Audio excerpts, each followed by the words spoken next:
which was nice. They didn't have to do that. All right.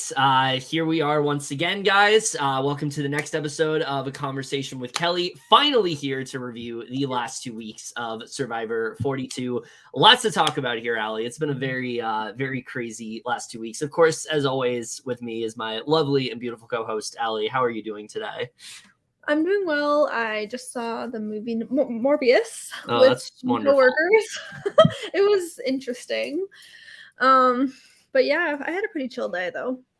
That's good. That's good. We like chill days. But with us, we have one of our regular guests, I feel like. We always love having both of them on. They did the draft with us and currently are annihilating us, not as much as the other half of our draft is. But we have them back here once again. We have the wonderful Sebeyonce. Woo! Hello. We actually are destroying you. More than we are. You very much are. You very much are. But I think you guys have taken a hit. I don't think they've taken a hit. They lost Marya. Okay. Yeah. They lost someone. To be fair, we lost somebody who was pulled out of the game. Yeah, they were not voted out. Therefore, 0 votes. Listen, it still counts. It's also, still enough. For the Survivor pool that I do at work, we all get 2 picks, but obviously we don't pick them. I ended up getting Jackson and Daniel, so if Daniel leaves, I'm out. Which is probably going to happen based on the way one of these episodes played out. Before we do, of course, get into it, both of you, what are you guys thinking of this season so far? Oh, it's amazing. I think it's much, I thought 41 was setting a new standard, and I was like, kind of bored. I was like, it wasn't the best. You understand they were trying something new, and I think that Survivor, Jeff Probst, and that production team really they looked at what they had for 41, and they were like, we could do better, and they did better. And so we're getting a lot of more action-packed tribals. We're getting the twists aren't so freaking ridiculous this season. I feel like they're a lot more manageable in the game, while also still giving that beware thing through it. So yeah, I definitely have to appreciate the way that Survivor has. I am glad that Survivor production can look back at their mistakes and know what they need to do to put out better seasons. And they seem to have done that with this season here. And it's just great to watch because I feel with the way they are going with this, I feel Survivor, especially longtime Survivor fans, I feel we're finally getting that relief back to where we can have a pretty good show go on. Big Brother needs to fucking learn. Honestly. No, I definitely agree. I think just in terms of just strategic talk in general, they've been way better at that this season. Not nearly as much focus on some advantages. There's some things that they still need to improve upon, but it's definitely turning out to be a lot better. We're just going to go ahead and get into it, starting off with episode 3 here, going all the way back to the Taku tribe. Marya was just voted out, and we see Omar is feeling, despite last night being quite hard for many of them, he feels they're overall in a good spot. Lindsay's glad the tribe went as well as it did because she wanted the 4 of them to stay tight. And Maryanne is letting her tribe know that she has the extra vote, and Lindsay's unsure how to really feel about this, but hopes that they can stay as a type 4. So they all then participate in looking for an idol together, and Maryanne stumbles across it, and she starts freaking out, and she's got the beware advantage. And can I just say, Maryanne's the best person to have this. Out of that tribe, I can't think of a better person on that tribe to have this advantage than her, because she is just her excitement is just infectious, and I'm just loving everything about her across every episode. What are you guys thinking of Maryanne so far? So I'm going to give my unpopular opinion real quick. I'm not the biggest fan of Maryanne. I know everyone has her predicted as the winner, and everyone has her going far. And I love her energy. I feel like if I was on the island with her, that we would click really fast. I think we would work together. It's just that I think she has that Gen Z energy that I would really relate to. But the issue is that she's playing way too hard right now. Yeah, she is. I feel like it was a major mistake to tell her whole tribe that they have this beware, or that she has the extra vote, because like at this point it's like, yeah, they're a solid 4. But I don't know if it was this episode or next episode, but the comment that Jonathan made. Oh yeah. Like they're gonna go into the merge, and she's going to have to either split, or she's gonna have to fall, like go on the sinking ship that is that tribe going down. And if she goes on the sink, or if she goes on that sinking ship, then like, okay, whatever. But like, if she doesn't, she tries to branch out, there's 3 other people who know she has an extra vote. Like, I don't see it. I see her making merge. Yeah. Like we'll talk about later with the challenge. Like, I don't think they're losing anytime. No. But I just see it very hard for her once she hits the merge, for her to find a lot of like outside like allies without like the word of her extra vote, or someone potentially knowing about her beware coming out from that tribe because they find out that she's not being loyal to them fully.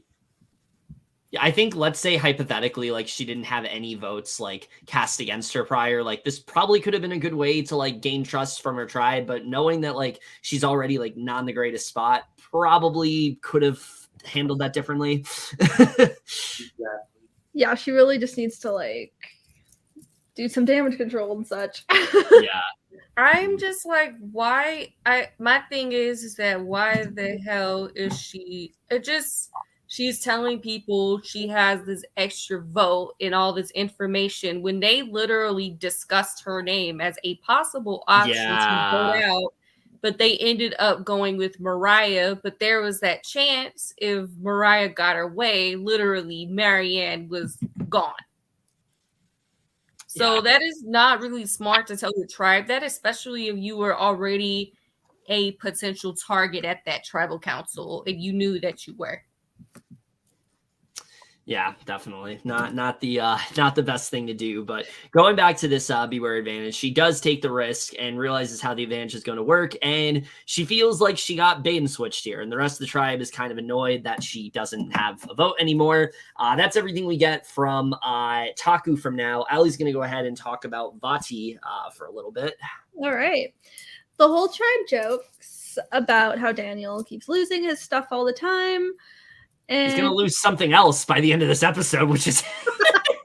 I mean, like, he hasn't taken a bigger L than someone else on that tribe. That's what I'm saying. Like, honestly, it was a good way of kind of foreshadowing that he's going to lose everything. Of losing stuff. Oh, Daniel. Yeah. He feels good on this tribe and says the dynamics of the group are Jenny, Mike, Lydia, and he and Chanelle are a pair. He also knows about Mike's idol. However, he seems to want to take it from him. So, what do you think about that? I mean, I just... Daniel's a player I just generally do not understand a lot of what he's doing. I think the way he's playing, I think he feels like he's at merge, and he's very much not. And I just don't understand a lot of what he does in this episode. Just very confusing to me. Like, no, I don't think Mike has handled having the idol that well at all. But the fact that Daniel's like so insistent on like getting it from him already when it's like this early on, it's like pump the brakes a bit. Like, if you want to talk about someone playing too hard too fast, let's talk about fucking Daniel over here, who like the whole episode just over his all game. Mike feels he's being very neurotic, but he didn't want to get him upset, so he decided to let him read it. This eventually leads to Daniel losing the idol. He feels there is no way this could have happened since he only gave him the piece of paper, but Mike is not enthused. Daniel does admit to dropping the idol. You can't make this up. I don't know how it's possible to lose an idol in right? Survivor. Like, I just don't know how that works. I mean, it's quite simple. You drop the idol if you lose it. I just don't understand. Like, I feel like there are better ways for Daniel to just be like, hey, like, I don't know. I feel like if Daniel's mindset was that Mike trusted him as much as Daniel thought, which was true. Yeah. I feel like as long as like if you just asked like, hey, could you like tell me what it says in full instead of being like, give it to me so I can read it. Like what? Like I'll talk more at the end of this, like when we talk about the end of this episode, but Yeah. let's just say I'll be making my daily rounds to downtown New Haven to yell at Daniel. I do not deny that. I do not deny that. Okay, so we get the immunity challenge pretty early in this episode, which is understandable considering a lot goes down at the tribal. So before the challenge, we see Maryanne. She tries to say her phrase at tribal, which everyone seems confused about except for Mike, realizing what she's doing, and he hopes that he never has to say the phrase. So and this was a very interesting strategy. He wants to like never have to say the phrase, so he has the idol like all to himself by merge, which I guess works. It seems like he's never going to say this phrase. It's a very smart strategy.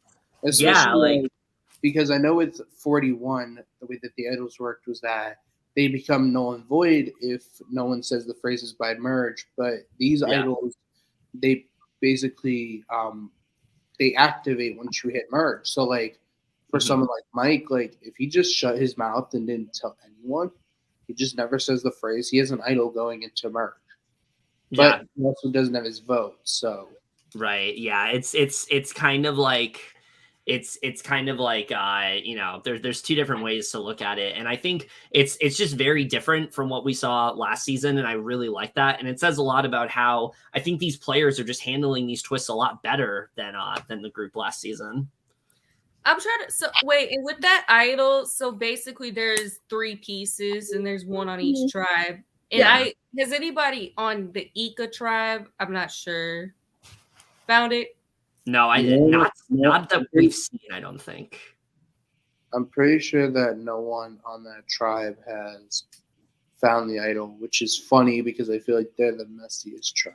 Oh, easily. That's what's so funny about it. It's like they're not even thinking about idols. Also, I think that tribe name should be pronounced Ika for Ika Wong and not Ika. Yes. Yeah. I was pronouncing it Ika for a while, but then he said Ika. I'm like, oh, okay. I'm still gonna pronounce it Ika because that's a fucking legend. Yes, we do love Ika Wong. But yeah, so I think, you know, on the opposite side, Maryanne like trying desperately to say the phrase. It's literally what Xander was doing last season. And I feel like Maryanne is gonna basically do the same thing, except I don't think it's gonna work out for her the way it did for Xander, but we'll see. I actually think it's the opposite. I think it's working a lot better because like Xander was just kind of saying it. Like I feel like she's like putting a story behind it.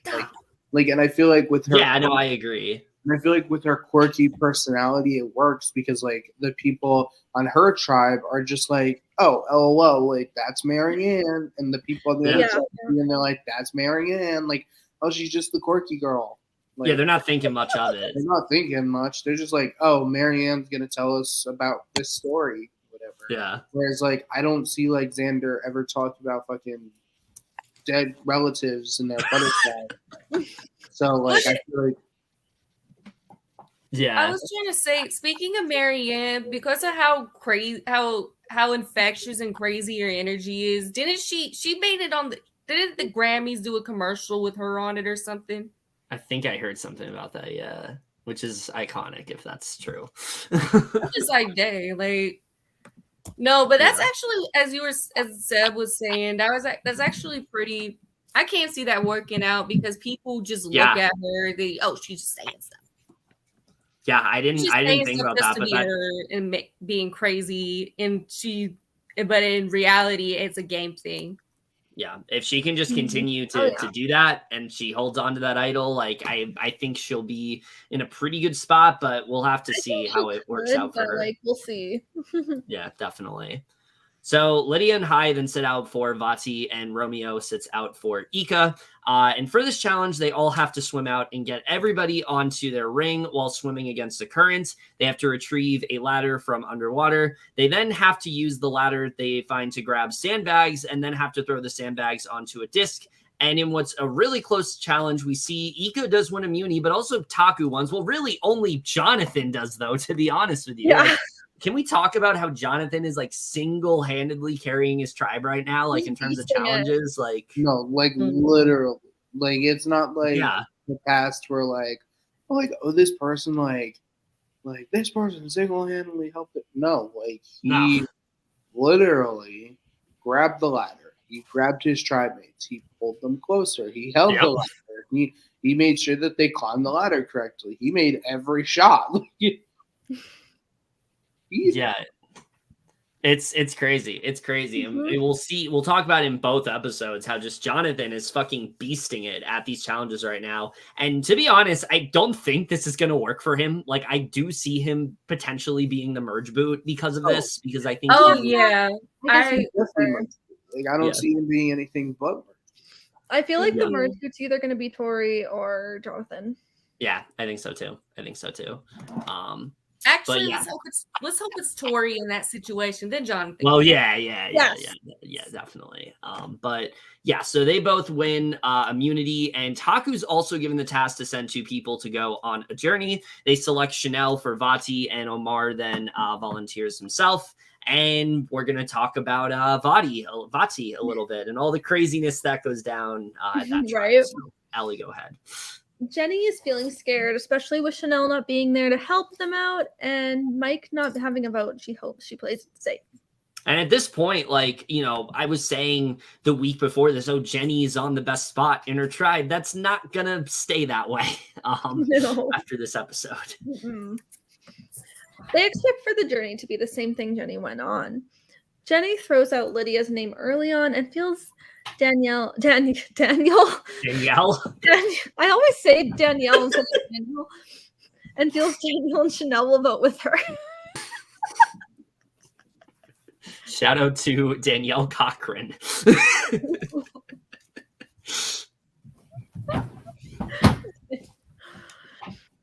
Oh, right. Still out. Yeah, Mike is a little bit nervous knowing he doesn't have a vote and how skittish Daniel can be, and that he will bail on them with someone stronger.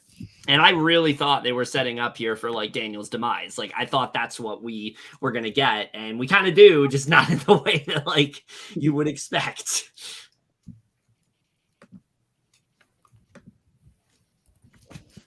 It's still you. Lydia and Hai, on the other hand, plan to vote for Jenny and assume Chanelle and Daniel are voting with them. Hai feels this will be the test to see who is with who. Any thoughts? Yeah, I mean, I think we see on this tribe, like, it very much, at least up to this point, was like everyone's kind of like in a duo, and I thought that was like a really interesting sort of dynamic to see play out within this tribe. And like I said, I felt like Jenny was like in the best possible position. Seemed like she had everyone like on her good side, but then throwing out Lydia, it's like, you know, now people are starting to catch on to Jenny's game a bit, I feel like. Mm-hmm. I thought Jenny would actually do really well, though, but like... I thought so, too. She looked like she was going to be one of those people that... She looked like she was about to be one of those people where she was going to be so under the radar and actually be so secretly strategic behind it. Mm-hmm. Yeah, that's exactly the kind of game I thought she was going to... I thought she was going to be like a dark horse. Yeah, and kind of just like get into the good graces of everyone, and then like at the right moment, like, and you know, then eventually like, you know, show like her strategic prowess, but it doesn't really work out that way, which was disappointing. I know. Daniel wants Lydia to go home and is unsure if he will be able to pull it off since Jenny and Mike only have one vote, and Hai and Lydia are obviously working together, so Chanelle is very much the swing vote. Which is not a great position to be in when Chanelle's at the summit. That was like terrible for her. Yeah, definitely. But let's talk about the summit a little bit. Yeah. Omar and Chanelle talk about what they already know when it comes to the advantage. He gets really strong vibes from her and wants to hopefully make a strong connection with her. They both hope to get something without screwing the other over. They are given the same prompt, and Omar seems unsure what Chanelle is really going to do. He at first wants to play it safe, but feels motivation is important and he doesn't see her risking her vote, but then realizes since she is playing it safe, he decides to risk his vote. Yeah, I definitely see these two like potentially being a really interesting sort of like unexpected duo potentially heading into the merge. I think Omar, it's the kind of connection that people wouldn't really expect. And I think especially since like, you know, we do get the sense like Taku is seen as this big like sort of, you know, group together. I think having someone like Chanelle on his good side is really going to work out for him in the end. Yeah. And then going back to Vati. Lydia knows her name is getting thrown out and she feels good with Daniel and Chanelle, but is worried it could flip. Yep. Well. And does it ever. Oh, yeah. Chanelle's unsure if she'll even have a vote tonight. And she knows Mike also can't vote, so their numbers could be messed up. She wants to split the vote so Hai can vote for Mike and he and Jenny will vote for Lydia. Which it sucks that it was between the two because I love both of them. Yeah, same. I love Lydia. She's so funny. Oh, yeah. However, he doesn't know if they'll actually be tricked enough into splitting. Hai, on the other hand, wants most of them to vote Hai and put one vote on Mike. But then he notices how frazzled Chanelle is when she comes back and wants all the girls to vote Jenny and for the guys to vote Mike. Which was such a weird strategy. I didn't really understand this very much. Like, why do all the girls have to vote this way and all the guys have to vote this way? It's very much like overcomplicating what is honestly not that hard of a vote. They just had to settle on a name and nobody wanted to do that. Yeah, I don't know what that was about. Yeah. Chanelle feels she has set up a great foundation leading into this tribe and feels she is very much directing the vote without even having one. Which is kind of true, but let's talk about this tribal because my God. Crazy tribal. Yeah, we get, I think, a truly historic tribal in this episode. This is one, I think when people talk about 42, this is one of the first things people are going to remember for sure. So Jeff talks to Chanelle about her journey and how she felt coming back from camp. And she says she chose to play it safe rather than taking a risk and hope that it works out in her favor. And Mike says when people tell him something, he wants to believe it and doesn't believe that she is lying. So Hai feels that while tonight is going to draw tribal lines, he can easily regroup because of how close the six have really become.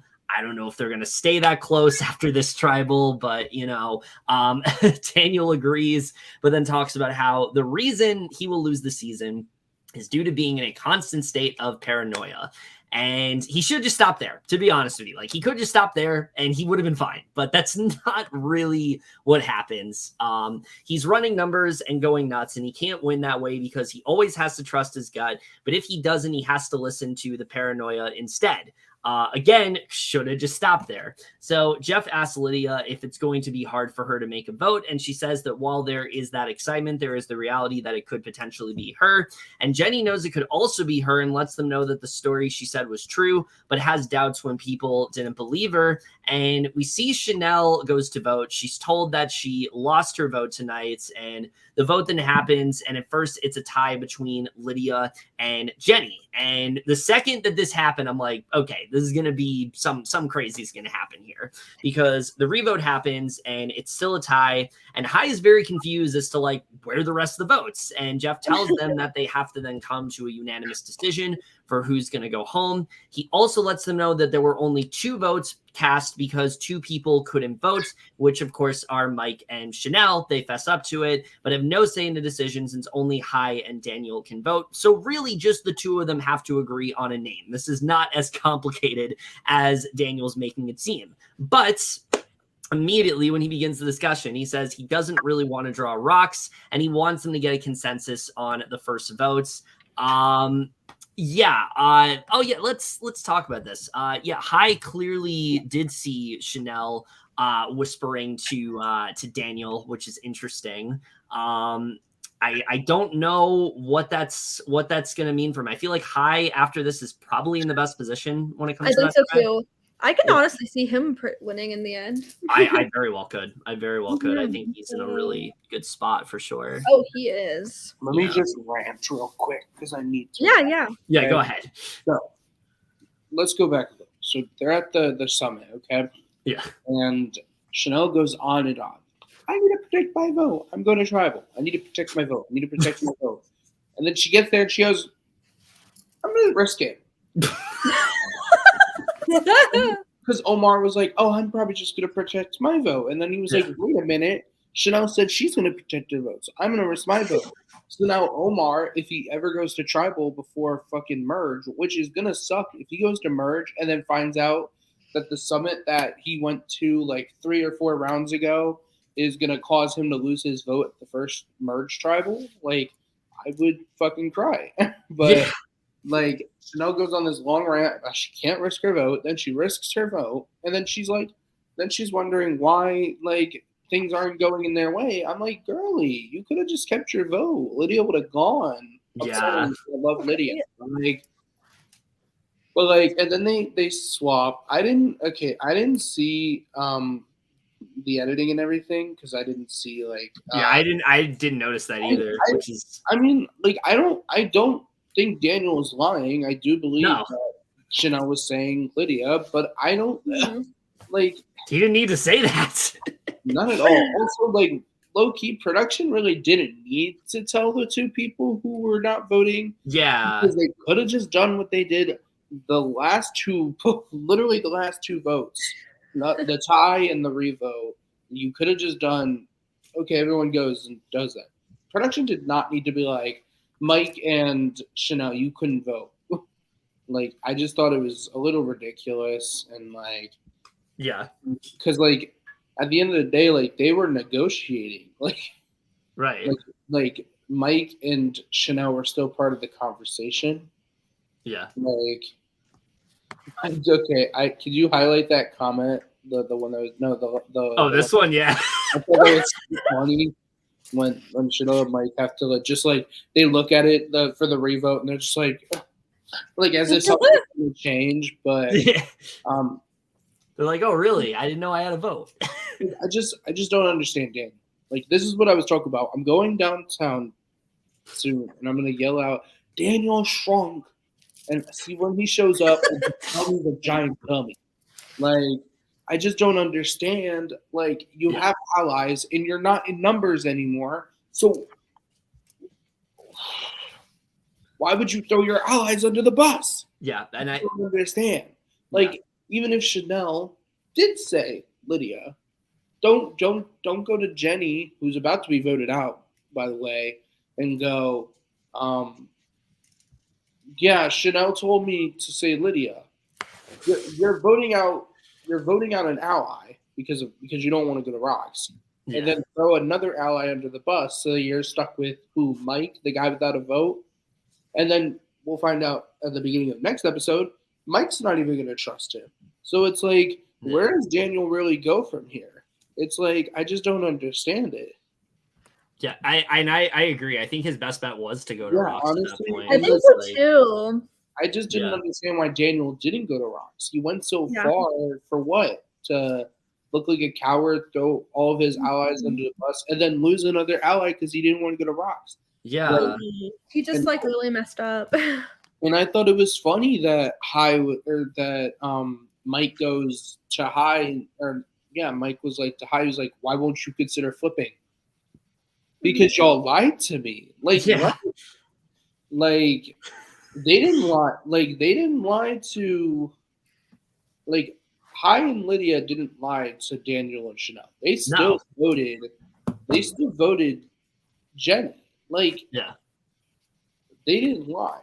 Daniel and Chanelle, on the other hand, Chanelle didn't, but Daniel voted Lydia. Like, there's no reason for Mike to be like, oh, why won't you consider flipping, or why won't you consider not going to Rocks? Like, bestie. Like I totally agree with High. Like even if he did go in the next few episodes after, the fact that he was like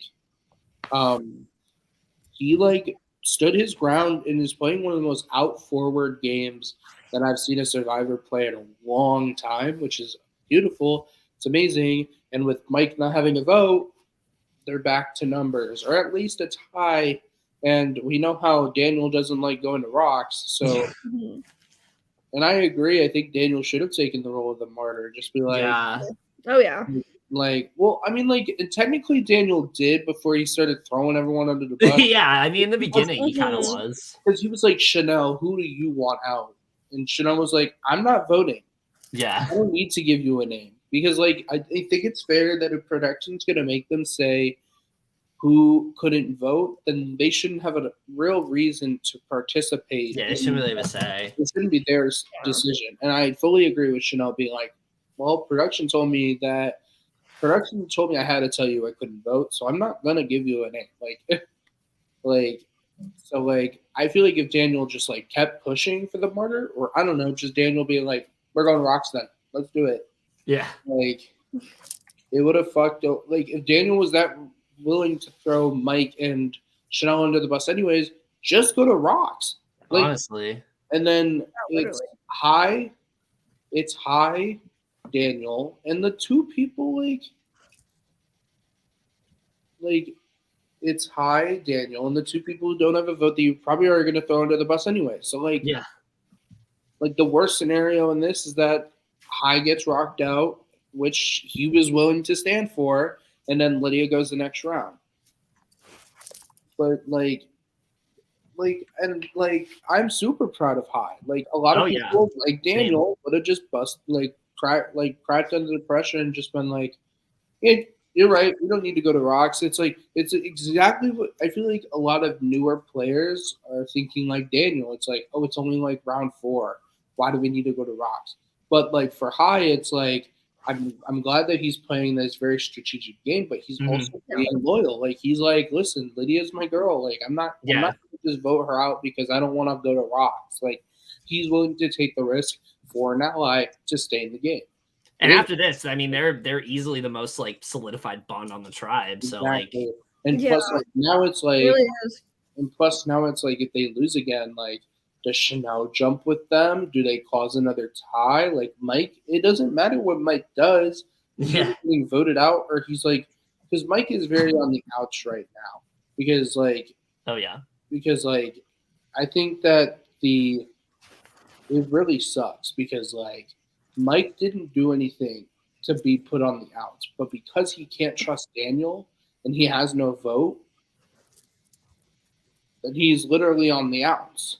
And I thought it was funny, like, towards the end of the episode when Daniel kept going to Lydia and High being like, you won't hold this against me. Y'all voted for me. Yeah. Like, you voted Lydia. Like, when you literally lied. Like, so yeah, I hope they vote his ass out next. And when they're like, I thought you were going to hold that against me. Well, you lied to me, I lied to you. Like, yeah.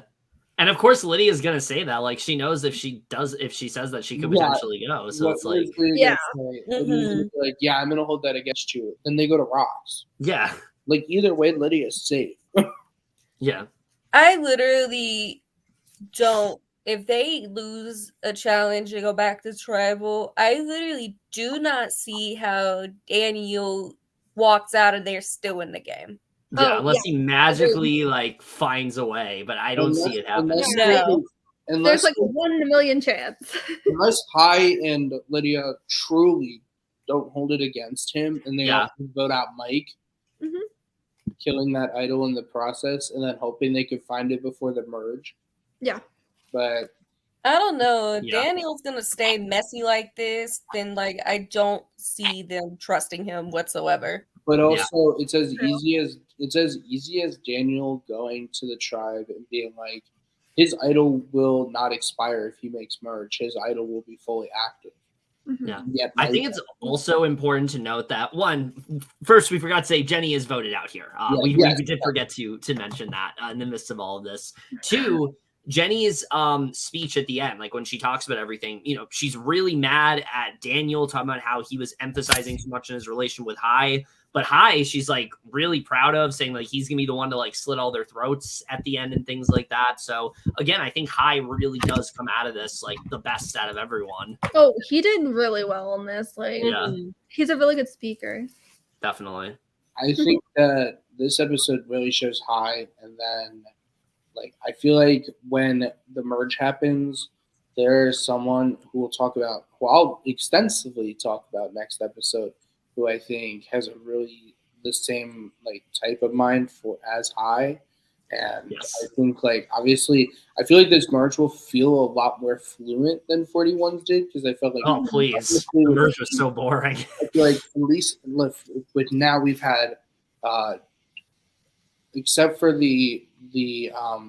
except for Jonathan's tribe, like the other two have been down each other's throats, basically drawn lines in the sand. Whereas 41, like what am I gonna say? 41, like you had a whole tribe literally go to the merge. Yeah. Except for Sydney, who didn't go to the merge, but like Yeah. you still had a whole tribe make the merge. Like it's very boring gameplay. This gameplay, like you have people from, and I think this gameplay works a little better because even though there's still no swap, like these people don't like each other. They want each other out. Like there are people, like we'll talk about it last time. There's people who actively want, like they were willing to vote Maryanne out. There's people who wanted Tori out. Like there's people who don't like Rocksroy. There's people who think Mike's a threat. Like Daniel's still in the game. Like there's people who want people out instead of like 41, where like it was really like, oh, we're gonna stick to our tribe lines, except for Liana. Liana's gonna work with Shan. That was it. Yeah. No, for sure. I think this is just way more exciting overall. And I think this tribal especially like solidifies how much more interesting this season is in terms of conflict. Oh, it's so fun. Yeah, I think we've talked enough about episode 3 and just how fucking crazy it was. Let's get into episode 4, because we do still have to talk about all of that. Starting off with, well, we still got to talk about body, because we get a lot with the blowback in this tribal. So Allie's going to talk about that. All right. Daniel says tribal was a disaster. He made the decision to trust Chanelle as his #1 alliance member, but the trust wasn't reciprocated. And when it came down to potentially going to Rocks and they needed to convince High, he didn't have his back, and he feels like he screwed everything up. Which, I mean, I'm glad he's self-aware. It's kind of. He's Sorta. kind of self-aware, but not in the way he should be. I think he forced True. himself to be self-aware. Like, Yeah, right. Yeah. And I also don't think he's like looking at it in the right way. Like he absolutely should be the one to be like, yeah, I'm the one who fucked this up. Like it's not anyone's fault except Daniel's. Like, yeah, Chanelle didn't play the best either, but like it's mainly because of what Daniel said. I know. Ugh. Daniel's just gonna be a whole ass mess. Oh yeah. And I'm here for it, but like it's not gonna get him far. Chanelle is a little disappointed that he claims she blindsided him and thinks it wasn't fair. She feels like he threw her under the bus, and she feels confused by what happened aside from initially pitching Lydia, but she obviously won't admit to it. I do think Chanelle is handling this pretty well coming out of it. Like it seems like she's not taking a lot of heat for it. Yeah, exactly. I think she's doing the necessary damage control that she needs to where when they are going to go to tribal, I don't see Chanelle getting voted out. She lets everyone in on the fact Daniel told her Mike had an idol and he didn't have a vote at the tribal, and he's now blown up his game. Yeah. High feels blindsided by everyone except Lydia. He gives them props and says he isn't mad at anyone, but feels he owes Mike an explanation. High also doesn't understand why Daniel was so assertive in wanting to draw rocks, and he feels he has no backbone. That's what we all want to know. I know, right? Ugh.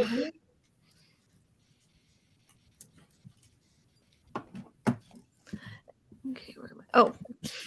He tells Mike that Daniel and Chanelle are likely going to turn on each other, and Mike lets him know Daniel has completely lost his trust. And High proposes to make a 3 with he and Lydia, and which he seems down for.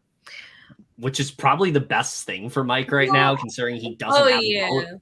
Yeah. Mm-hmm. Yeah. The alliance he tried being a part of is a sinking ship because of Daniel. So I do fear that if like the next time they go to tribal, it does become 2-2. Then it's like Yeah, that could be bad for Mike. he's very open to just get rocked out.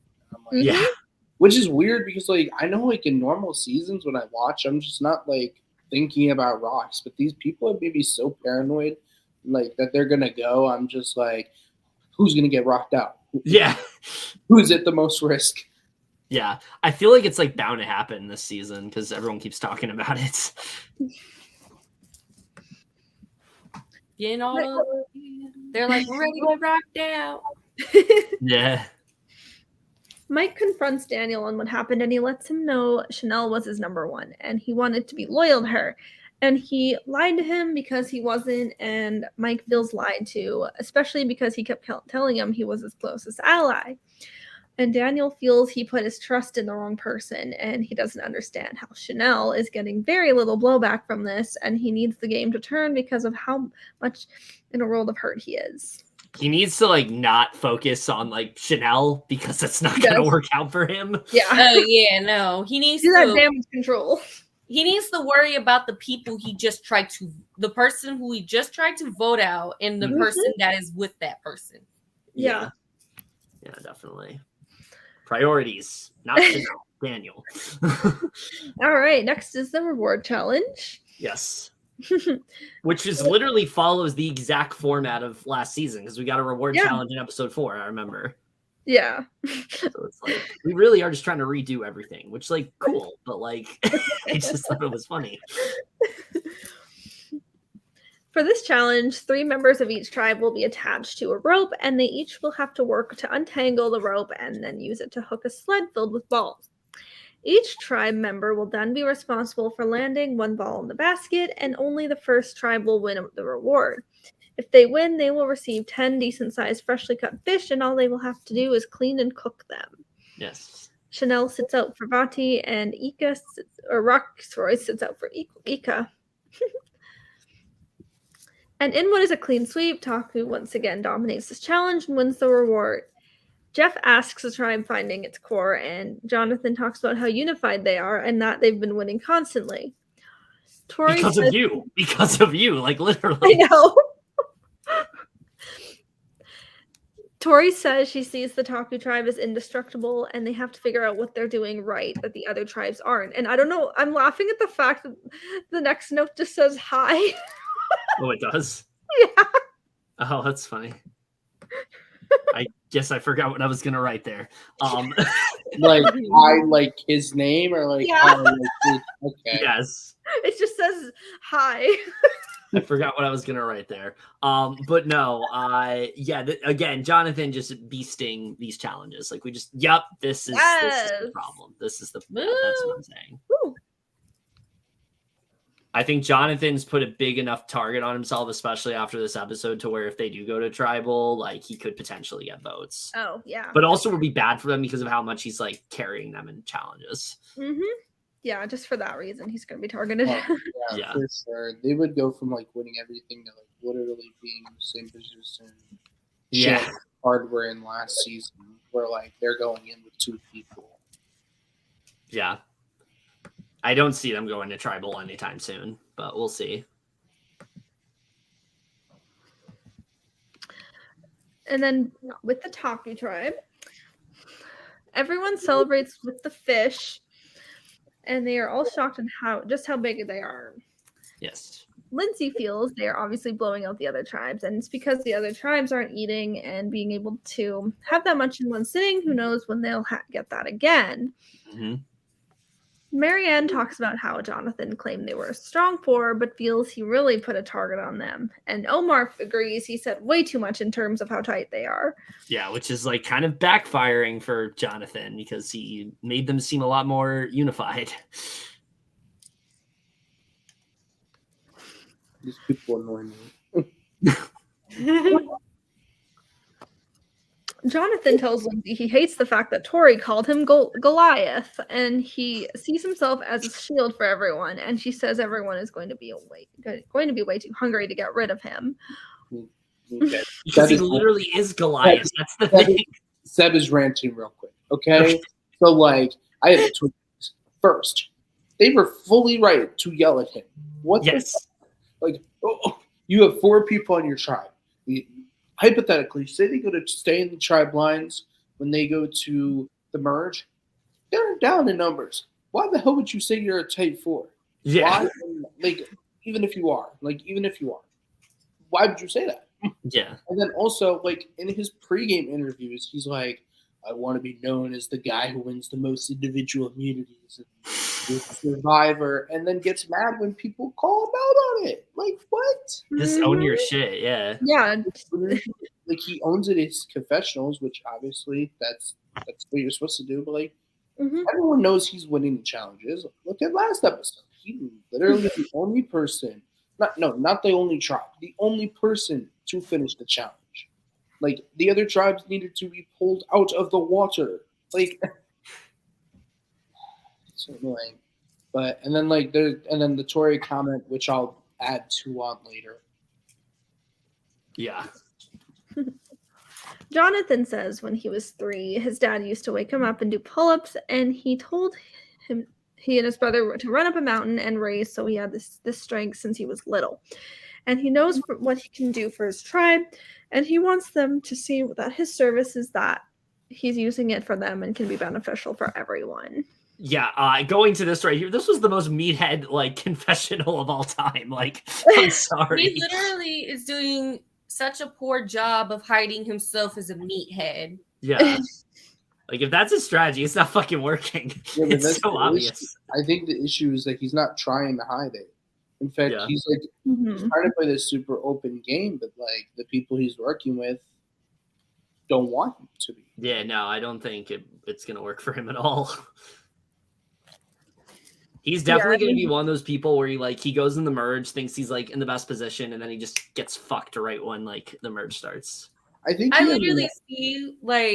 literally see all the people on his tribe and the other people just turning on him and be like, nah, you're leaving.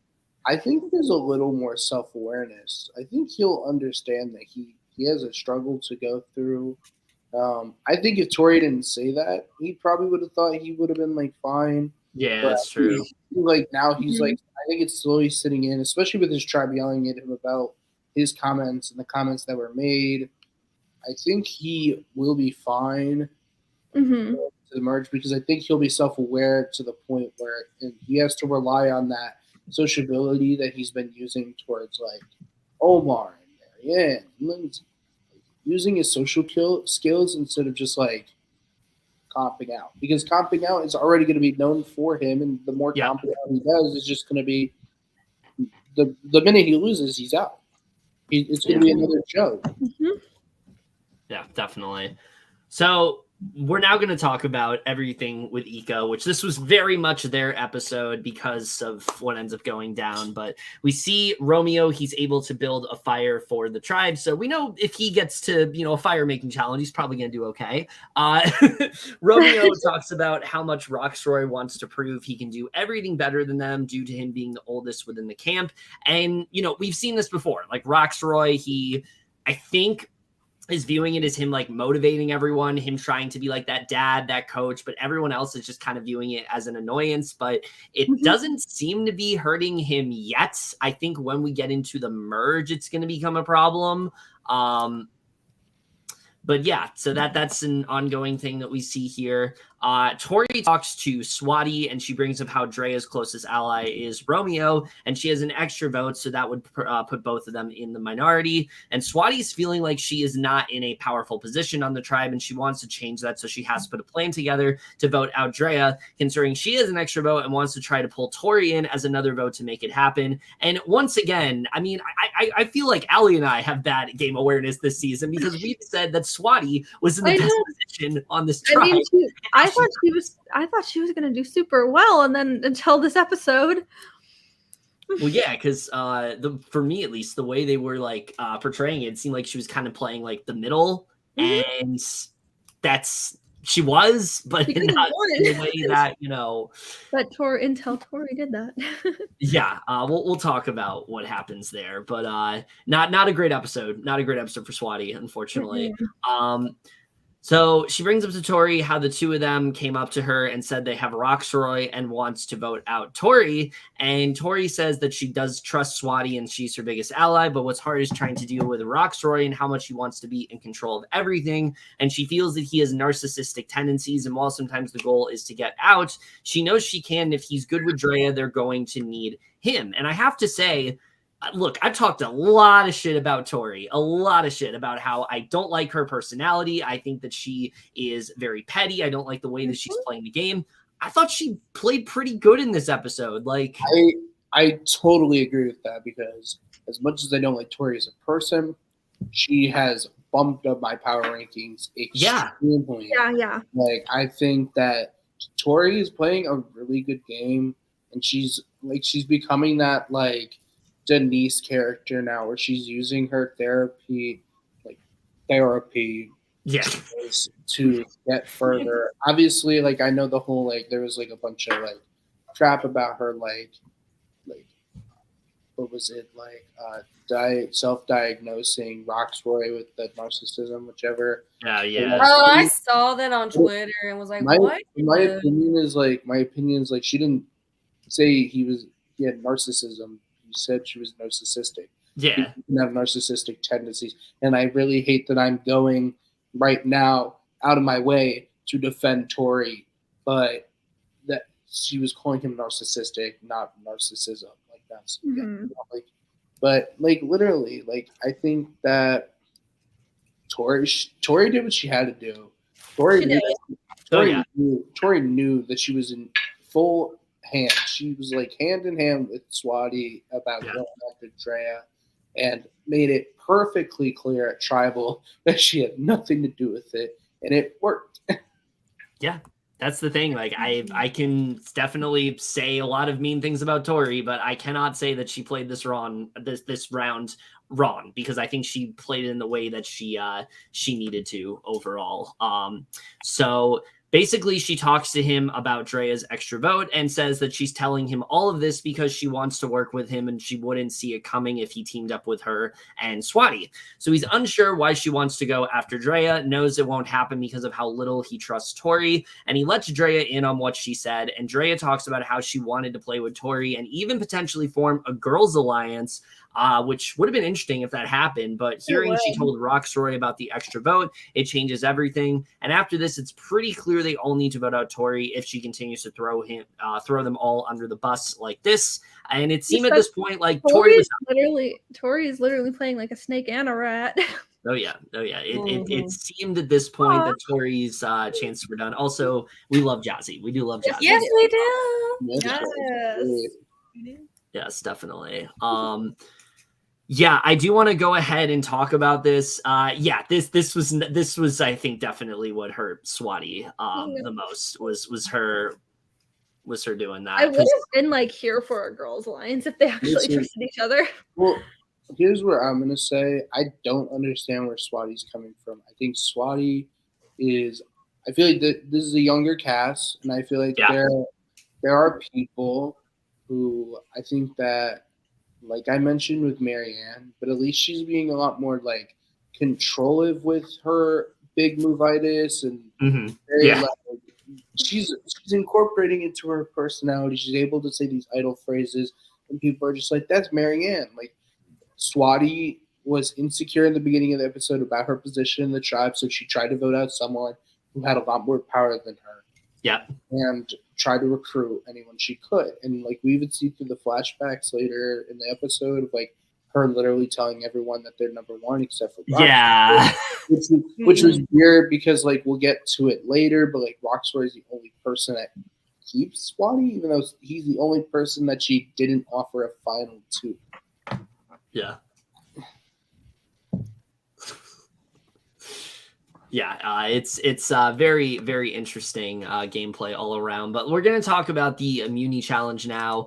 I guess I'll read what happens before the challenge and you can read the actual challenge.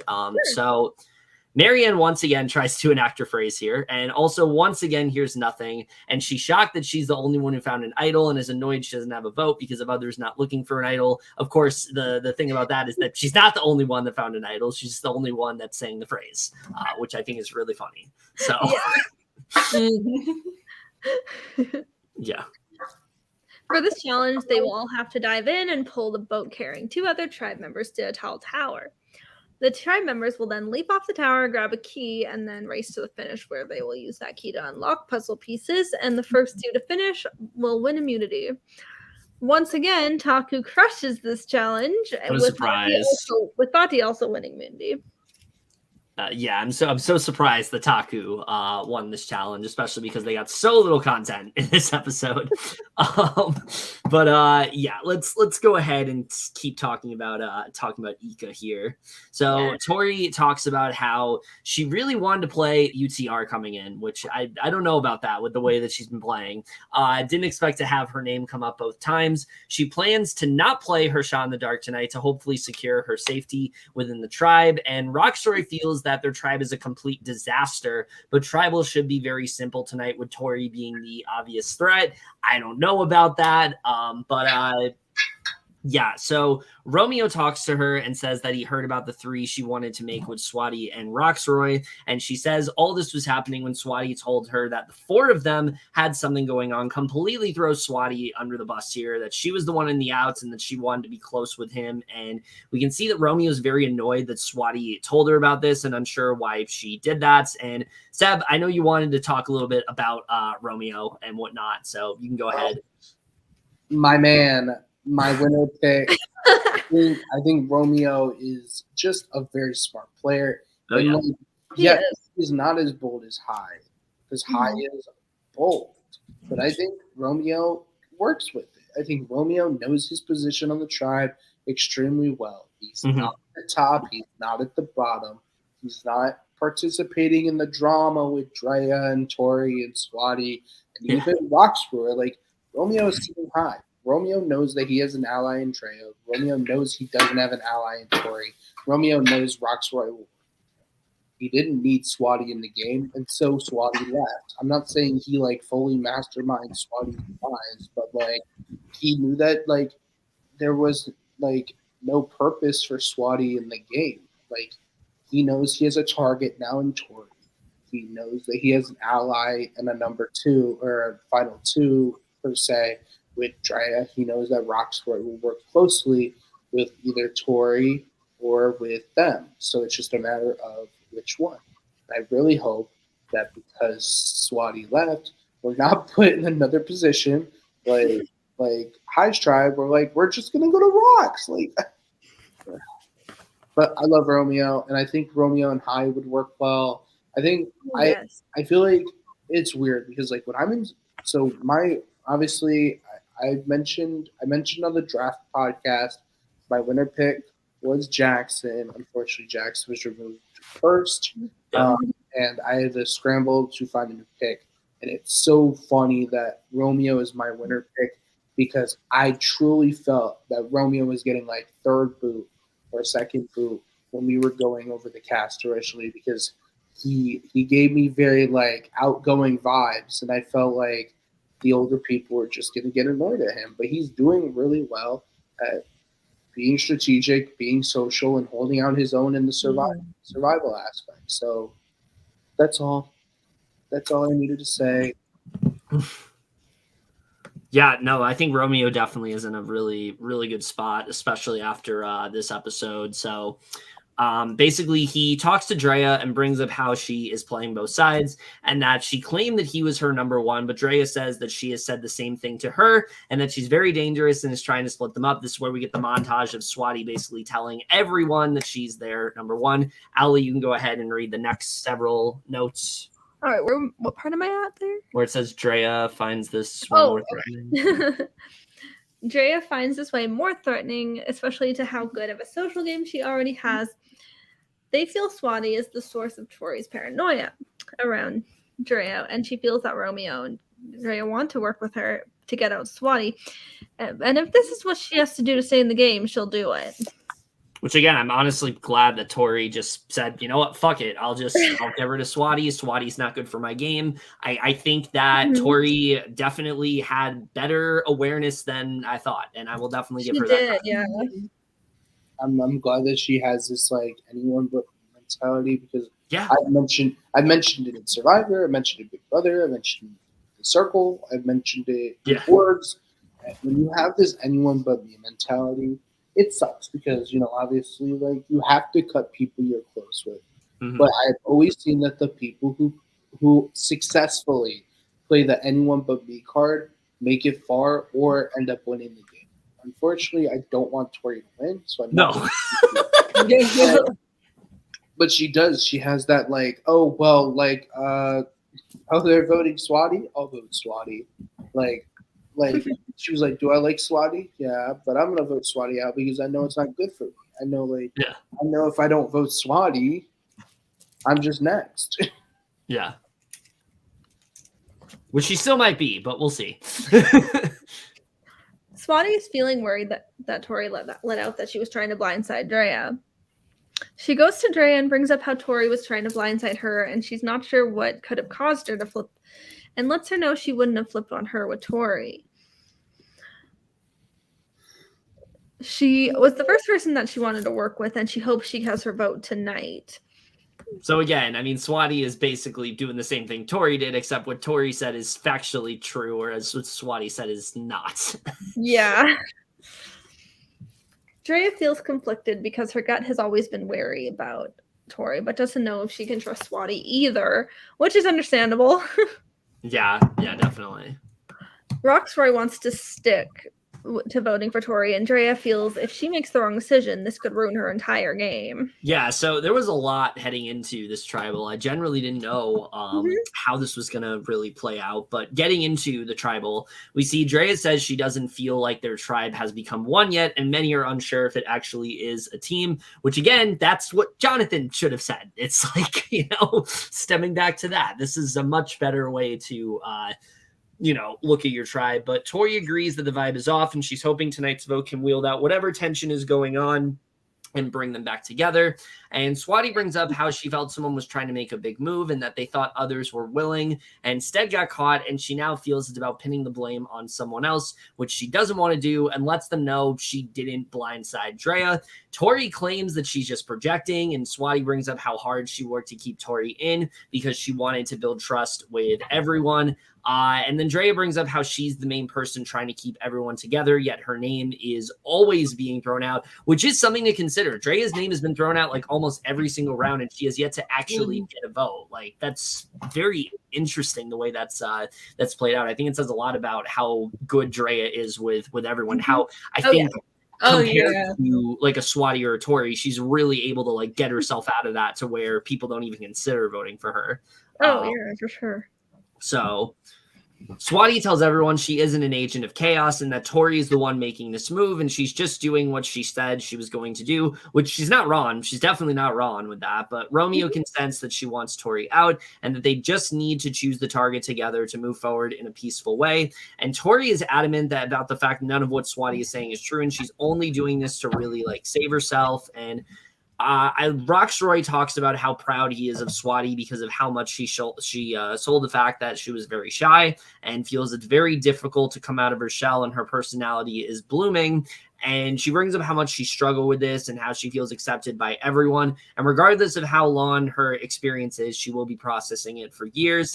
So the votes are read, and Swati plays a shot in the dark. Once again, it's not safe. I'm convinced this is a curse at this point. Shot in the dark is curse. It is not a beneficial to your game at all, because we have yet to see someone play this and actually be safe from the vote. And I'm just wondering, is it possible to even have that option? Because it's a 1 out of 6 probability, right? Yeah. Okay. And there's how many people are in this cast? What is it, like 18? I think 18 or 16 or something. How many people are in? If I'm doing math correctly, then only 3 people have a safety in this whole cast. Okay, that's oh wow. Well, yeah, because 3, because if you do it out of 18 people, 6 times 3 is 18, and then 3 times 1 is 3. So 3 people have it safe right now. Yeah. That's crazy. That's But insane. yeah, But isn't that a probability thing? It wouldn't just be like a thing, like because like there are 80 people vying for 1/6 of a spot. I'm not doing the math because I don't know it. no, me either. I don't think it's 3. I think it's a percentage. Because like per se, like it's not a percentage of like, oh, there's a certain amount of safeties in the game. Mhm. It's how the dice rolls or how the die rolls or whatever. So like me, Kevin, Ali, and you could all get safeties. It's just a matter of how the die is rolled. Mm-hmm. Yeah. Oh, it's actually like a like they throw dice or something. Okay. I'm pretty I believe I think it's so. how many people in the track percentage. Okay. I'm glad Jazzy is better at math than most of us. Okay, I'm It's good at probably- math. I did the. I'm I saying did those besides pretty good. Grace. They probably like explained it episode 1, and I was just like, oh, they did it last season. I know it. Yeah. Okay. So we got a 4, 4, 5 on each. Oh, Oh, so wow. Oh shit. Okay. okay. Oh, it's 2 hours. That's interesting. So wait, that's next week, not tomorrow. Yeah. Okay. Yeah. Next week's Well, episode's 2 hours. We'll be in person for that. Yes, we will. Well, next episode, if they're sticking with the same like format, next episode would be the merge. Yeah. Me neither, Jazzy. Yeah, me Oh, either. so we have tomorrow night and their tribes, and then the week after is merge. Yeah. I'm excited. Before we do wrap it up, though, the vote does go down. It's a 3-1 vote for Swati.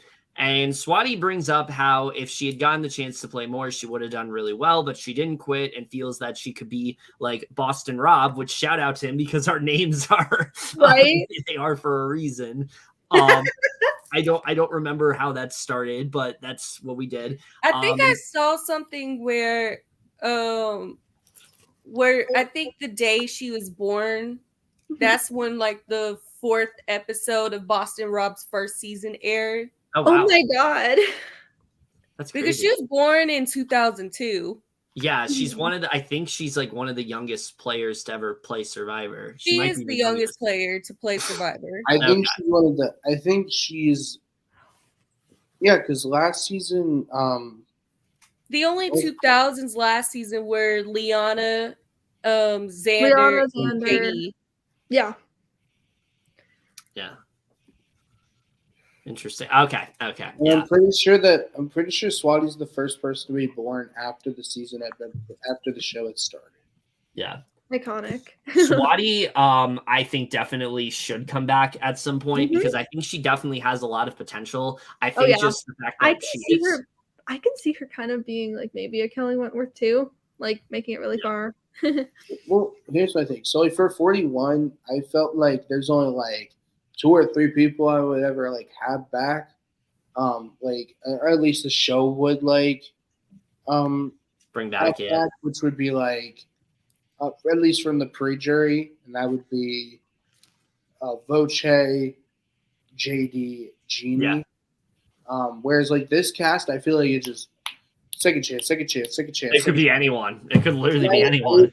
I agree with this. I think Swati should wait a few years. Yes. Because I feel like with Swati, I think Swati was at school. Like obviously, like I'm never applying to school, survival while I'm in school. Like it's just I feel like that'd be just way too much. Like Oh yeah. you're either taking time out of your class schedule to spend potentially 39 days in the middle of Fiji, or you're in summer and you're trying to relax your brain, and instead you're spending 39 days in Fiji.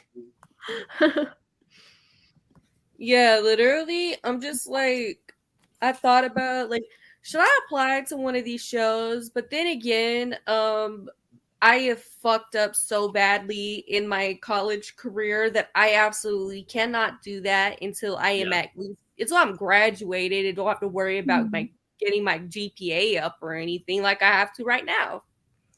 Yeah, I think there's definitely something to be said about like, playing Survivor when you're older is probably more beneficial because you're not, you don't have as much on your plate and things like that. And I think that Swati, give her a few years, to grow a little bit, kind of figure out what she did wrong in her game and she can improve upon it. I think she's going to do really well. Oh, yeah. Yeah, That's a good question, by the way, Adrian. It's crazy because she was 19 when they were filming. She's literally the same age as my brother. Oh, wow. Oh, my God. Damn. Literally, and they're less than a month apart from each other. I'm looking at her birthday right now. They're less than a month apart from each other. So, no, it's wild seeing somebody the same age as him playing. Yeah, definitely.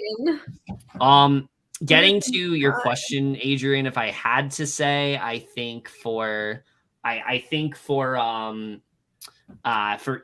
it is definitely Ika. I think it's either going to be Romeo or Drea, if I had to guess. Yeah. I think for Vadi, it's 100% high, definitely in the best position. Yes.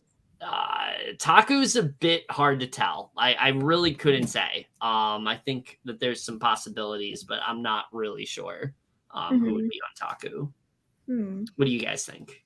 I always mix up the names of the tribes. Me too. Ika is... Who's on Ika? Tori and all them. Romeo's winning. Okay, yeah. Okay, and then I'll just use names. Jonathan's tribe, I think, I feel like Maryanne has a good shot. Probably Maryanne. Yeah. Editing, but I think if I'm going off gameplay right now, it'd probably be Lindsay. She doesn't have. She's getting purpled at the moment, which is really annoying me. But yeah. Strategy Lindsay's definitely the Heather so far. She is. She is getting screen time. It's good screen time. It seems like she's really pushing it and being the social butterfly of the tribe if you're ignoring Maryanne. Yeah. Lindsay. And then for the other tribe, I would say definitely high. But part of me thinks it's his game to lose because he's playing so hard. So I'll say Chanelle. Yeah, maybe.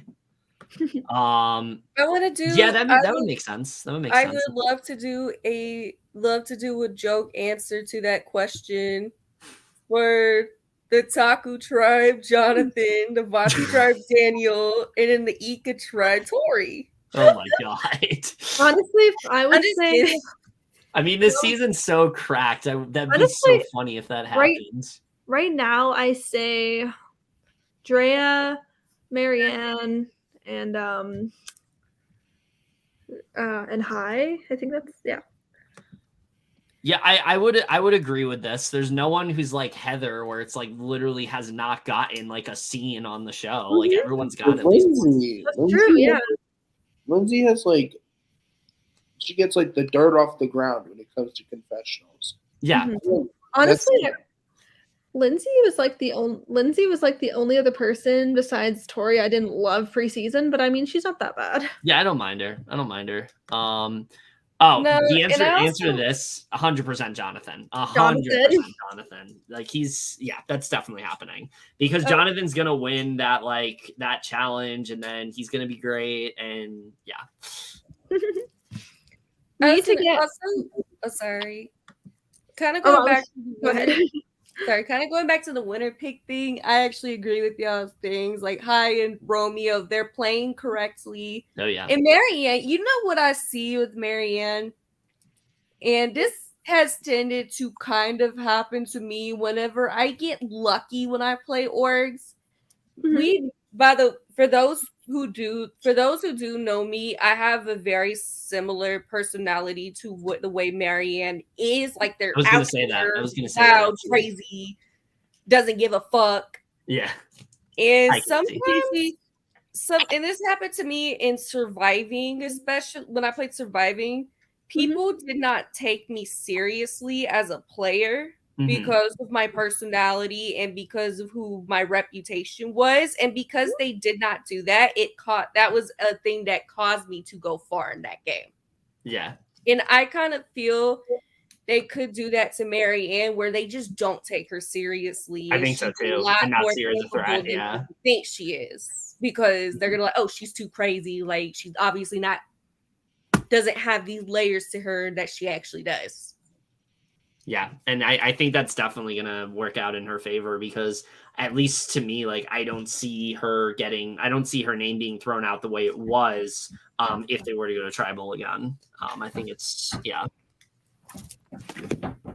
But mostly I was gonna say that we need Adrian and obviously Jazzy on this podcast later. Yes, we do. I agree. This would be a very like obvious winner's edit if that was the case. Because the way they're really, the way they're showing Maryanne, it definitely seems like she could potentially win.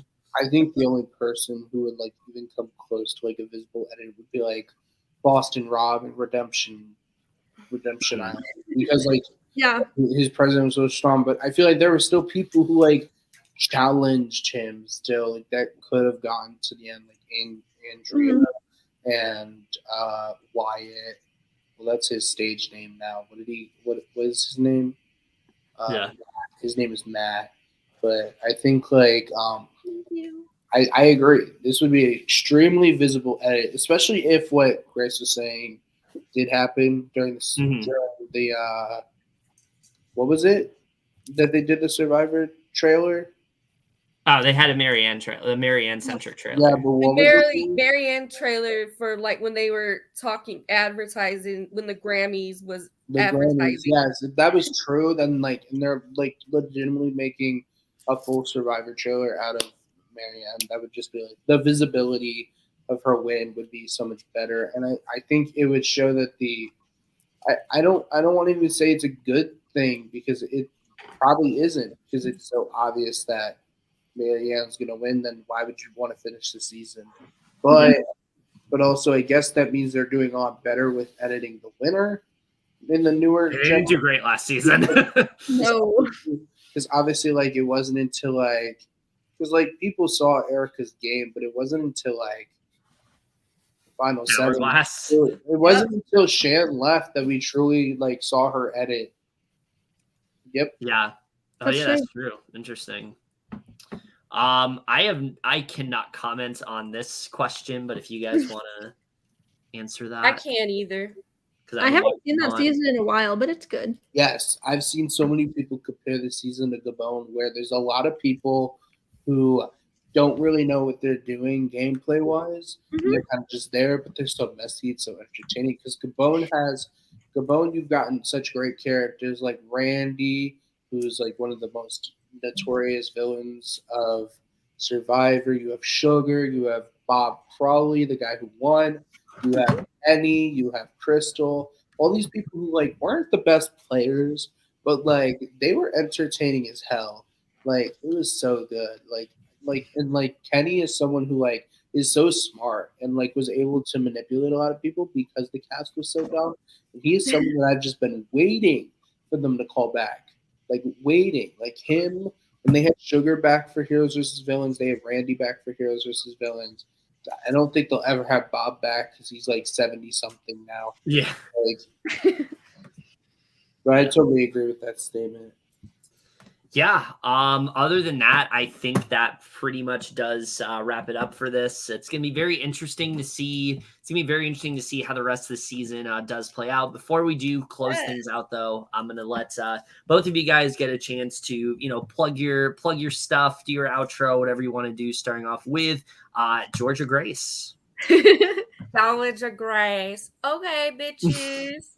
It was nice being on here again. Y'all better follow me on that Twitter. Oh, I'm trying to get that down there. Y'all follow You were me pointing to Chanelle. down on that account right there. If you want some good quality stuff about everything that I run into. And then follow me on Instagram and Snapchat at Grace512. That is 8 R's for my last name.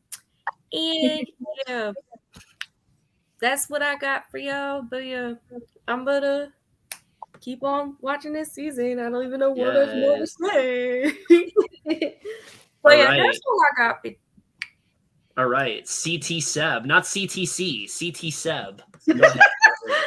First off, this is a queen, Lydia. Yes. Chanel's a queen. I was gonna say Chanelle. Yes. Here's my Twitter. The only thing sometimes I make a tweet, but most of the time it's just my Wordle. My Wordle updates. Do it. That's also that might be my Snapchat. I know I changed it. I gotta do Wordle.